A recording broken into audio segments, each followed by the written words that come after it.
Шымкент қаласында үлкен жаңалық болып жатыр. Техномаг магазині ашылуына орай сіздерге сыйлықты тегін таратып жатыр.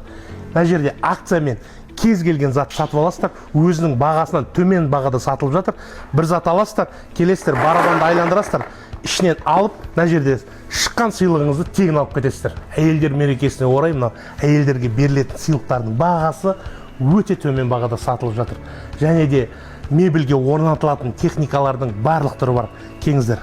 Онымен қоса Техномагта техниканың барлық түрі бар. 81 сантиметрлік телевизорымыз 40 мың теңге, 108 сантиметрлік телевизорымыз 65 мың теңге. Екеуінде де голосовой смарт управлениесі бар. Кондиционердің кез келген квадратқа арналған түрлері бар. Және де қазір мынау 27 квадратқа арналған кондиционеріміз бар болғаны 75 мың теңге. Техномагта қазір 24 айға бөліп төлеу жүріп жатыр. Және де қаланың бәріне доставка тегін. Онымен қоса Сайрам, Беловодқа да тегін жеткізіп береміз.